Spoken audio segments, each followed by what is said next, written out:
നമസ്തേ, എല്ലാവർക്കും പുതിയൊരു വീഡിയോയിലേക്ക് വീണ്ടും സ്വാഗതം. നമ്മൾ ഇന്ന് ഹിന്ദി സ്വരാക്ഷരങ്ങളുടെ ഭേദങ്ങളാണ് പഠിക്കാൻ പോകുന്നത്. ഹിന്ദിയിൽ സ്വരാക്ഷരങ്ങളെ മെയിനായിട്ടും രണ്ടായി തിരിച്ചിട്ടുണ്ട്. അതായത് സാമാന്യമായിട്ട് മൂലസ്വർ അല്ലെങ്കിൽ സന്ധിസ്വർ എന്ന് പറയും, പിന്നെ ദീർഘസ്വർ, അങ്ങനെ രണ്ട് തരത്തിലാണ് തിരിച്ചിട്ടുള്ളത്. പിന്നെ വരുന്നത് ഉച്ചാരണത്തിൻ്റെ അടിസ്ഥാനത്തിൽ മൂന്നായി തിരിച്ചിട്ടുണ്ട്. അതായത് ഹ്രസ്വസ്വർ, ദീർഘസ്വർ, പ്ലുതസ്വർ, ഇങ്ങനെ മൂന്നായിട്ടും തിരിച്ചിട്ടുണ്ട്. അപ്പോൾ നമ്മൾ ഇന്ന് പഠിക്കാൻ പോകുന്നത് മൂലസ്വർ അല്ലെങ്കിൽ ഹ്രസ്വസ്വർ. മൂൾസ്വർ യാ ഹ്രസ്വസ്വർ, മൂൾസ്വർ തന്നെയാണ് ഹ്രസ്വസ്വർ. ഹ്രസ്വസ്വർ എന്ന് പറയുമ്പോൾ ഉച്ചാരണത്തിൻ്റെ അടിസ്ഥാനത്തിലാണ് എന്ന് മാത്രം. മൂൾസ്വർ എന്ന് പറയുമ്പോൾ സാമാന്യമായിട്ടുള്ള സ്വരത്തിൻ്റെ അടിസ്ഥാനത്തിലാണ് നമ്മൾ മൂൾസ്വർ എന്ന് പറയുന്നത്. അപ്പോൾ ക്ലിയർ ആയി എന്ന് വിചാരിക്കുന്നു. അപ്പോൾ നമ്മൾ ഇന്ന് പഠിക്കാൻ പോകുന്നത് സ്വരാക്ഷരങ്ങളുടെ ഭേദങ്ങളാണ്. പിന്നെ മൂൾസ്വർ എന്നാൽ എന്ത്, അതിൻ്റെ പരിഭാഷയും നമ്മൾ ഇന്ന് പഠിക്കുകയാണ്. ഹ്രസ്വസ്വറിൻ്റെ പരിഭാഷയും ഇന്ന് പഠിക്കുകയാണ്. ऐसे स्वर जिनकी उत्पत्ति में किसी अन्य वर्ण का योगदान नहीं होता है उन्हें मूल स्वर कहते हैं. इनकी संख्യ 4 है. എന്താണ് പറയുന്നത്?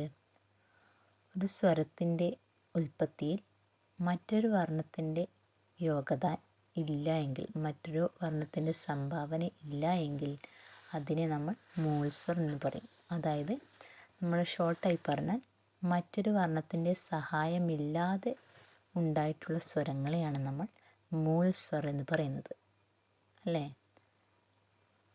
നമ്മൾ ദീർഘസ്വർ പറയുമ്പോൾ മറ്റൊരു വർണ്ണത്തിൻ്റെ സഹായത അവിടെ വരുന്നുണ്ട്. മൂലസ്വരത്തിൽ എന്ത് വരുന്നില്ല? മറ്റൊരു വർണ്ണത്തിൻ്റെ, മറ്റൊരക്ഷരത്തിൻ്റെ സഹായം ഇവിടെ വരുന്നില്ല. അതുകൊണ്ടാണ് നമ്മൾ അവയെ മൂൾസ്വർ എന്ന് പറയുന്നത്. ऐसे स्वर जिनकी उत्पत्ति में किसी अन्य वर्ण का योगदान नहीं होता, इनकी संख्യ 4 है. പിന്നെ നമ്മൾ ഹ്രസ്വസ്വർ എന്നാൽ എന്ത് എന്ന് ചോദിച്ചാൽ ഇത് പറയണം. जिस स्वर के उच्चारण में एक मात्रा का समय लगता है उसे ഹ്രസ്വസ്വർ कहलाता है. അതായത് ഉച്ചാരണത്തിൻ്റെ അടിസ്ഥാനത്തിലാണ് നമ്മൾ ഹ്രസ്വസ്വർ എന്ന് പറയുന്നത്. നമ്മൾ ഹ്രസ്വസ്വർ ഉച്ചരിക്കുമ്പോൾ കുറച്ച് സമയം, അതായത് ഏക് മാത്രയാണ് അവിടെ സമയം വരുന്നത്. ഏക് മാത്ര കാ സമയ ലഗ്താ ഹൈ തോ അതിനെ നമ്മൾ എന്ത് പറയണം? ഹ്രസ്വസ്വർ. സ്വരത്തെ ഉച്ചരിക്കുമ്പോൾ ഒരു മാത്രയാണ് സമയമെടുക്കുന്നുണ്ടെങ്കിൽ അതിനെ നമ്മൾ ഹ്രസ്വസ്വർ എന്ന് പറയും.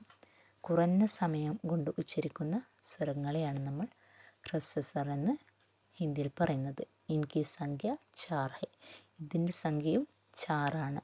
അപ്പോൾ ഹ്രസ്വസ്വറും മൂലസ്വറും ഒന്ന് തന്നെയാണ്. ഏതൊക്കെയാണ്? ആ, ഈ, ഉ, ഋ. മലയാളത്തിലും കൊടുത്തിട്ടുണ്ട്. ആ, ഈ, ഉ, ഋ. ഈ 4 അക്ഷരങ്ങളാണ് ഹിന്ദിയിലെ മൂൾസ്വർ അല്ലെങ്കിൽ ഹ്രസ്വസ്വർ. ഒരേ ഒരു വ്യത്യാസം മാത്രമാണുള്ളത്.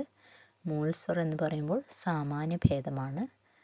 ഹ്രസ്വസ്വർ എന്ന് പറയുമ്പോൾ ഉച്ചാരണത്തിൻ്റെ അടിസ്ഥാനത്തിലാണ് നമ്മൾ ഹ്രസ്വസ്വർ എന്ന് പറയുന്നത്. അതായത് ഉച്ചരിക്കുമ്പോൾ കുറച്ച് സമയം മാത്രമാണ് വരുന്നത്, അല്ലേ? ആ എന്ന് പറയുമ്പോൾ എന്താണ്? കുറഞ്ഞ സമയം. ഈ കുറഞ്ഞ സമയമല്ലേ? ഉ കുറഞ്ഞ സമയം. ഋ അപ്പോൾ ചെറിയ സമയം കൊണ്ട് നമ്മൾ പറയുന്നത് കൊണ്ടാണ് ഏക് മാത്ര കാ സമയ ലഗ്താ ഹൈ എന്ന് പറയുന്നത്. അപ്പോൾ ഈ 4 അക്ഷരങ്ങളാണ് ഹിന്ദിയിലെ മൂൾസ്വർ, ഹ്രസ്വസ്വർ. അപ്പോൾ ഈ വീഡിയോയിലൂടെ നിങ്ങൾക്കെല്ലാം മനസ്സിലായി എന്ന് വിചാരിക്കുന്നു. വീഡിയോ ഇഷ്ടമായാൽ ലൈക്ക് ചെയ്യുക, ഷെയർ ചെയ്യുക, കമൻറ്റ് ചെയ്യുക, സബ്സ്ക്രൈബ് ചെയ്ത് സപ്പോർട്ട് ചെയ്യാൻ മറക്കരുത്.